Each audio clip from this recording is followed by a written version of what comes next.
Hi. A couple of days ago, I did a reaction on what if Master Yoda manipulated or changed Anakin's dreams.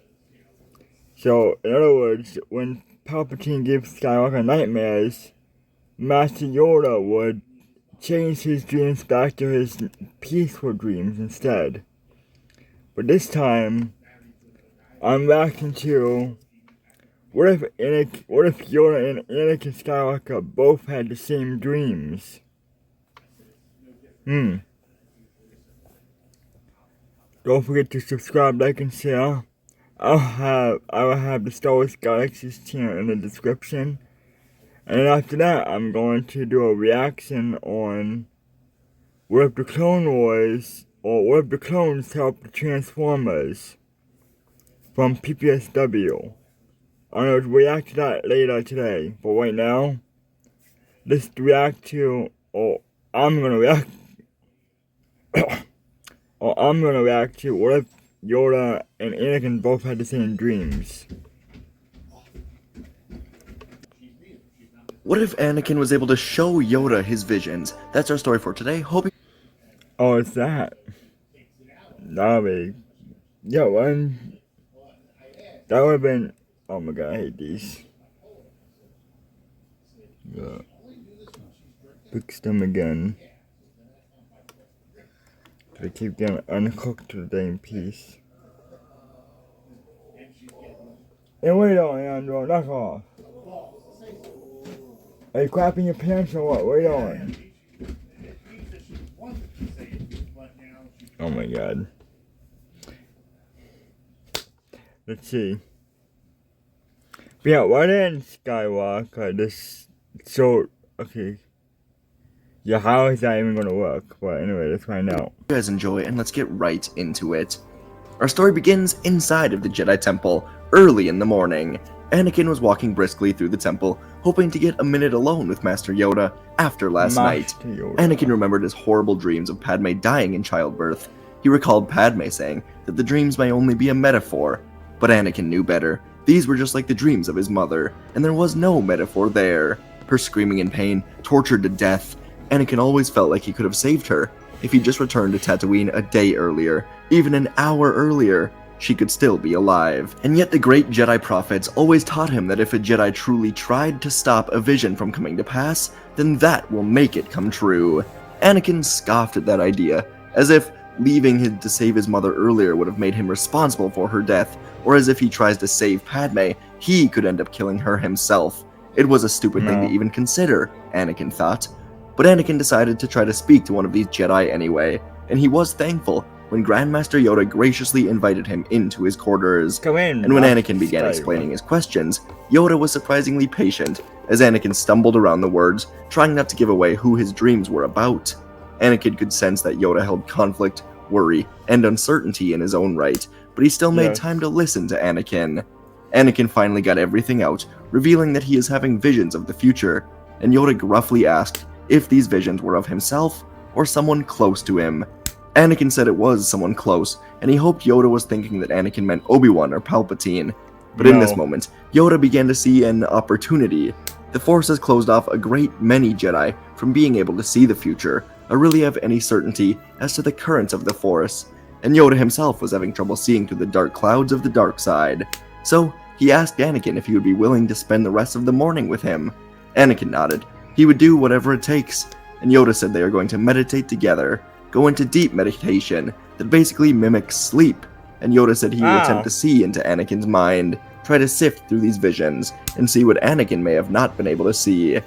Anakin suddenly became extremely hesitant, as this could mean Yoda would see the dreams were of Padme, but Anakin knew he must take this risk. If Yoda decided to kick him out of the Order after this, then so be it, but at least he will have more answers about all of it. So Anakin obliged, closing his eyes and feeling the Force for Yoda. Yoda did the same, reaching out for Anakin, and soon the two of them connected. They could vaguely speak to each other through the Force, and from here, Yoda instructed Anakin to put his mind to rest, allow the Force to work its way through him.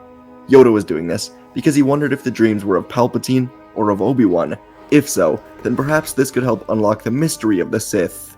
Both of them sat here for an hour, until finally their minds sunk into a shared meditative sleep.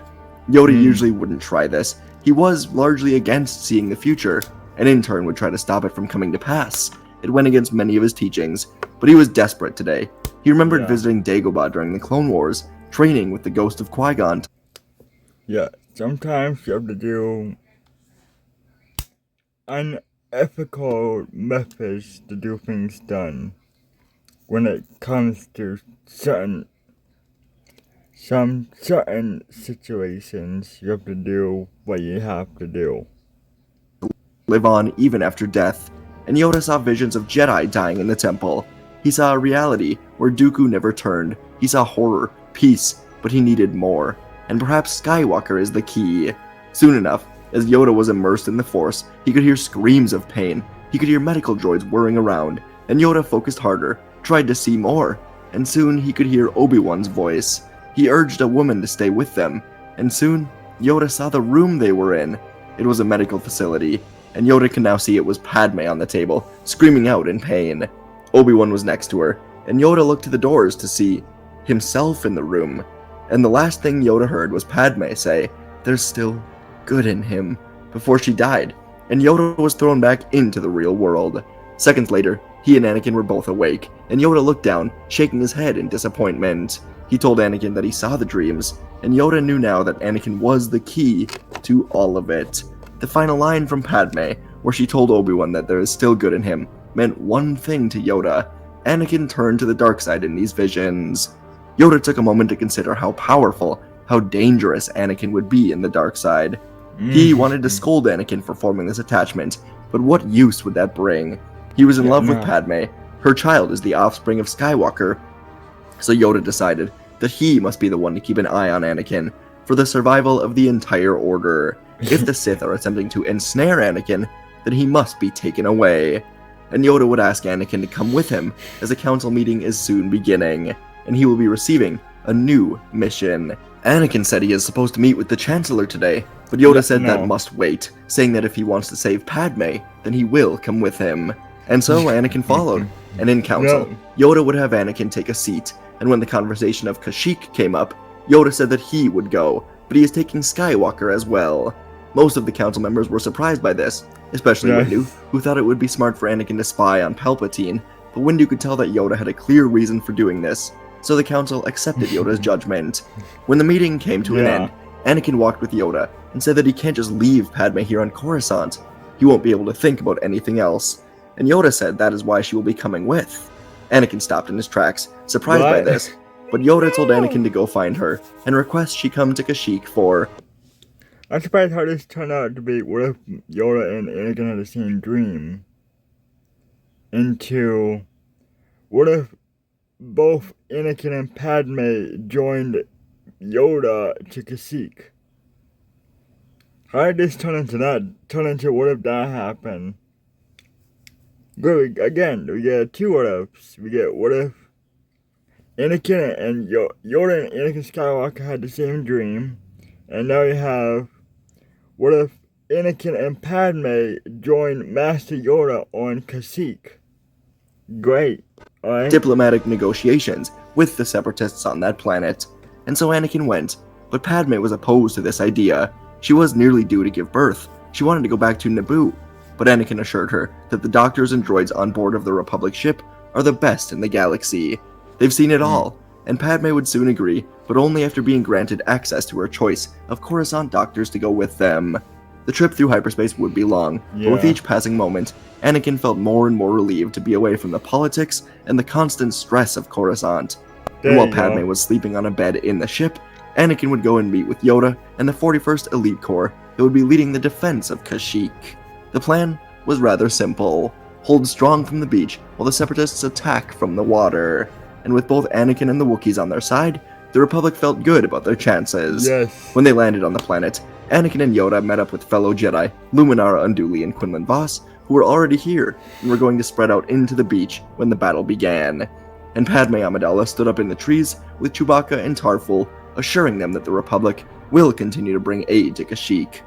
During all of this, Palpatine was in the dark about Anakin's whereabouts. Anakin never made time to speak with him, as everything happened so fast, and the Jedi didn't include Anakin in any mission reports for Kashyyyk. As far as Yeah. Palpatine knew, Anakin was still on Coruscant, festering in what his nightmares could possibly mean, looking for answers. But in reality, Anakin was on Kashyyyk, doing what he does best, fighting and winning battles. On Kashyyyk, the roar of the ocean soon reverberated across the beach as the Separatist forces launched their assault from the water. Waves of assault tanks and droid gunships moved in on the Republic's defenses. Anakin stood at the forefront alongside the Wookiee warriors as they rose up in preparation for the defense. Yoda stood atop the trees, commanding the forces of the 41st Elite Corps, and the giant battle would soon begin as the Wookiees launched arrows from the treetops, hijacked tanks and ships, and stood firm on the beach as Anakin leapt from droid to droid, not letting any advance on the beach even begin. The clones were firing sniper shots from their dug-in positions on the shoreline and in the trees, sniping any droid that touched the sand. ATRTs charged forward, navigating through the thick underbrush and into the water, while Wookiee ships patrolled the water. Alright, so I got Yoda doing what he did in the movie, Skywalker doing leaping from droid to droid. What is Padme doing in this situation, though? What's Padme doing? Bring bombing runs on the droids deep in the ocean. Anakin continued to slice through the droids while coordinating with the Wookiees on the battlefront. He'd quickly earned their respect, moving through the sand and the trees as easily as they did, directing the flow of battle alongside their chiefs. The defense was brutal, with more Wookiees and clones falling every minute. Droids swarmed in, seemingly endless waves, their cold mechanical attacks countered only by the ferocity of the Wookiees and the bravery of the clones. As the Separatists started to gain ground, the Republic forces were forced to move their beach defense back, setting up traps and ambushes within the sand, flanking the droids from the surrounding beach area. The battle grew increasingly violent, as the once clear lines of defense were soon dissolving into a messy, all-out fight between the droids, Wookiees, clones, and the Jedi. And deep in the forest, Padme Amidala had been assisting the Wookiees in their hidden shelters, providing medical aid and comfort, when a small group of battle droids burst into the hideout. Oh, there's Padme, okay, so you're doing that. They targeted the helpless Wookiee children huddled away in fear. But with quick action, Padme grabbed a nearby bowcaster and opened fire, destroying these droids. The blast nearly knocked her over, but she defeated the assassin droids and saved the Wookiee children. And back at the beachhead, the battle was going on for so long, but eventually, the Republic was pushing the droids back. But that is when everything turned. On Coruscant, things had moved very quickly ever since Anakin and Yoda left. Republic spies found Grievous on Utapau, and Obi-Wan was assigned to find and destroy him. Palpatine continued to put requests to the Jedi for Anakin, and he even sent a group of clones to the temple to personally ask for Skywalker. But Windu continued to say that he's on a secret mission. The Chancellor was angry about this. He thought he needed Anakin to execute his plans, but the longer this went on, the more his thoughts changed, and Palpatine realized Anakin was a luxury for his plans, not a necessity. And so when Obi-Wan was officially reported to have engaged General Grievous on Utapau, Mace Windu, Saesee Tiin, Kit Fisto, and Aegon Kolar were flying across the Coruscant city when Palpatine decided the time has come. He knew the Jedi were going to come and try to remove him from power, but he could not let that happen. Windu was an elite duelist, and Anakin was apparently not here to help him. So as Windu and the others were flying, Palpatine executed Order 66. The transport that the 4 Jedi were in was quickly surrounded, blown out of the air before they could react, seemingly killing all 4 of the Jedi, and the 501st was sent to the Jedi Temple. Palpatine was glad that the 501st didn't go with Anakin, wherever he was. Across the galaxy, the Order was sent out, killing thousands of Jedi in minutes. And on Kashyyyk, Anakin was fighting a group of 3 Separatist tanks with Wookiees and clones when he felt this shift. Anakin put his hand to his head in confusion, and a group of clones surrounded him, ready to fire, when the Wookiees turned and shot down the clones. Anakin turned in confusion, looking around at the distant battlefront. All across the beach and the forest, clones were receiving new orders, then turning and searching for their Jedi commanders.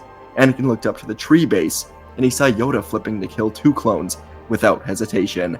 Then he ran away with Chewbacca and Tarful, and the Wookiees Anakin was with began guiding Anakin into the forest, as they too could tell something horrible was going on. Anakin was soon sprinting through the dense trees, his mind racing as he could feel the death and the destruction of so many. The light side of the Force was seemingly being shut out, The Republic forces emerged victorious over the Separatists, but this victory meant nothing. The clones turned on their Jedi commanders, and the Wookiees without hesitation.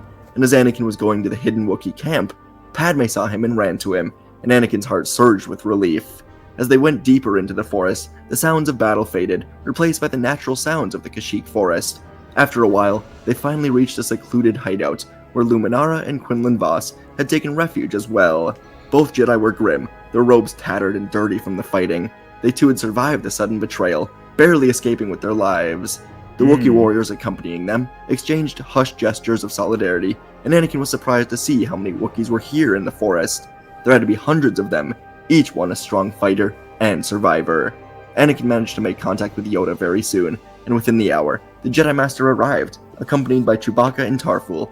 The Wookiee leaders exchanged silent nods with Anakin, and Yoda, despite the toll of everything that just went on, still had a calm presence about him, and he wondered if he was right to bring Anakin here. Would Anakin have stopped whatever was happening to the Jedi if he were on Coruscant? Or would he have been leading it, Yoda wondered. Yoda had made contact with Bail Organa some time ago. The Jedi were being hunted down across the galaxy, and whatever new regime was rising in the wake of the Republic's collapse would show no mercy to Kashyyyk, especially with its long-standing alliance with the Jedi. When Yoda was talking to Bail just minutes ago, apparently an attack on the temple was executed, and Yoda wondered if they could get back to the temple before it was over. And Anakin, sensing the unease among the Wookiees and the Jedi, stepped forward. His presence was a mix of a commanding confidence and deep concern, and it caught everyone's attention. Anakin decided to try something. He spoke with fire, even after everything that happened, rallying the Wookiees with the reality of what was going on, telling them that if they want to fight back, it is now or it's never. The Wookiees were inspired by Anakin's passion and the deep respect they held for the Jedi as they roared in agreement, and Yoda was smiling to himself, realizing what Anakin was trying to do. The once scattered and defeated defenders of this planet had found a new purpose now. Anakin's speech had given them the fire they needed to fight back once more, and so plans were quickly drawn up for a counterattack on the clones occupying their world. Before long, the plans went into action. Groups would move swiftly across Kashyyyk, splitting into teams to sabotage clone patrols, overtaking them one by one. With each small victory, the Wookiee forces grew stronger, reclaiming their people, their ships, their weapons, and some momentum. And before long, they'd secured a fleet of gunships, loading up the Wookiees and the Jedi. Their destination was the Republic Venator, still hovering in Kashyyyk's orbit. So Anakin, Luminara, Quinlan, Yoda, and their Wookiee allies prepared to hijack the Venator. The crew still believed they were victorious on the planet, unaware of the Jedi's counter-assault. And soon, the gunships took off, ascending rapidly through the dense canopy, breaking through the cloud cover. The assault on the Venator was swift and powerful, as the Republic troopers on board were not expecting Jedi and Wookiees to enter their ship with the clone gunships. They stormed into the Venator, and Anakin led this charge, carving a path to the command deck, while Yoda, Vos, and Luminara orchestrated other key systems. The Wookiees moved through the corridors like a tidal wave alongside the Jedi, overpowering clones at every turn, and eventually, the Venator was under their control. The clone forces aboard were either subdued or eliminated. Fighting the clones was a horrible experience for Anakin, but he could tell something was horribly off. They were without mercy, almost like droids, and Anakin knew he had to protect himself and Padme. With the ship now in their hands, Anakin stood on the bridge, and he orchestrated a jump to hyperspace. They had a new mission, Coruscant. And inside the grand halls of the Coruscant Jedi Temple, the walls were echoing with the sounds of blaster fire, the hum of lightsabers, and the frantic defense of the Jedi against these clones. Windu, Fisto, and Shaak Ti stood as an unbreakable line, as Windu and Fisto secretly survived the attack on their transport, heading to arrest Palpatine. Their faces were showing their exhaustion, their desperation. Clones advanced on them without mercy, their attacks ruthless, no hesitation in their assault, as they aimed to extinguish the Jedi once and for all. It had been many hours of defense, and now Windu was deflecting a barrage of blaster fire, while Shaak Ti's movements were graceful but strained, and Fisto was barely holding on, as the three of them were the main protectors of the temple's younglings and Padawans. But just as the situation grew even more dire, a dark presence entered the temple. Sidious was here, his impatience radiating through the Force, and with a flick of his hand, he entered the main hall where the Jedi were defending, firing lightning at the three of them, sending the Jedi crashing hard into the wall. Clones surged forward again, and the younglings cried out in fear, as it seemed all hope was being lost. Windu stood up once more, seeing Sidious and the hundreds of clones running at him, and he reignited his blade, ready to die for the Jedi and for the Republic. And suddenly, The roar of the engines filled the air. Republic gunships descended from the skies. They could be seen through the gaping holes in the temple ceiling. The clones inside the temple hesitated for a moment, glancing upward as the gunships hovered above them. Their confusion turned to panic as the doors of the gunship swung open, revealing a massive force of Wookiee warriors pouring out into the temple, their battle cries echoing across the temple grounds. And charging alongside them were Anakin Skywalker, Yoda, Quinlan Vos, and Luminara Unduli. The Wookiees slammed into the clone ranks, creating a powerful flank that took the invaders by complete surprise. With their ferocity, the Wookiees tore through the clone troopers, and the battle was soon renewed. The tide of battle would shift very quickly. As the Wookiees and Jedi now fought back versus the clones, Yoda and Windu rushed towards Sidious. The Sith Lord turned his attention to the two Jedi Masters, and the clash of light and dark began, as Windu's powerful strikes and Yoda's acrobatic flips took on Sidious. The duel raged as the two Jedi pressed Sidious back through the halls, blaster fire ringing out. They were determined to end Palpatine's reign over the galaxy. And meanwhile, Anakin, Quinlan, Luminara, and the Wookiees continued to tear through the remaining clones. Anakin fought like a true warrior, determined to end this horror and be with his wife with the dark side eradicated, while Quinlan's unorthodox fighting style kept the clone troopers back. Luminara protected the younglings, guiding them to safety as the Wookiees defended the Jedi with their lives, each of them a force of nature, cutting through the remnants of the clones. And as the last of them fell, the temple still echoed with the sounds of the great duel as Yoda and Windu fought Sidious at the heart of it all. But for the first time since Order 66 had begun, there was hope for the light. When Yoda heard the battle in the temple end with victory for the Republic, he sacrificed himself to Sidious's blade, getting stabbed and holding the Dark Lord in place, allowing Windu to cut through Sidious, as Yoda died next to the Dark Lord, marking the end of an era. The Jedi Temple would be freed, but the survivors knew it was not over yet, so together Windu, Fisto, the younglings, and the Wookiees began taking speeders, gunships, or anything else that would fly up to the Republic Venator in space, where Padme was waiting with the remaining Wookiees. Anakin would look for Yoda's body next to Sidious's, but it was gone, and Anakin suddenly could hear his voice from beyond, telling Anakin that he has done well staying in the light, and he now must trust that Padme will survive. So Anakin joined up with everyone else, and their Venator jumped to hyperspace as the Coruscant security was finding out what was going on.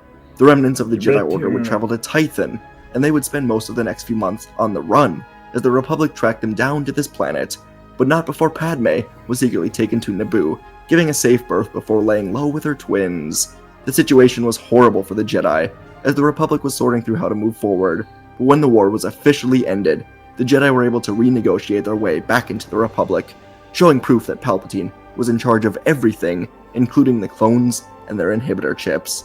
The Jedi would return to Coruscant, and they would work to rebuild their sacred temple, not going off to a new one quite yet. They would honor the memories, the legacies of those that fell in this temple, as a new, peaceful era would eventually begin.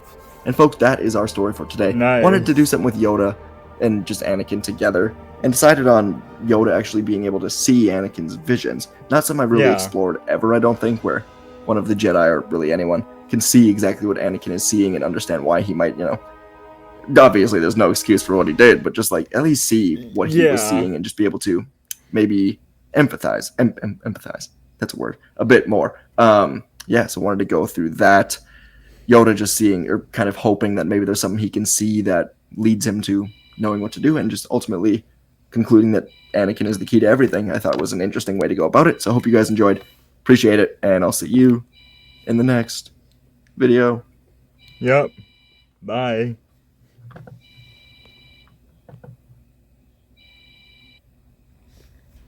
Bye for now, and don't forget to subscribe, like, and share.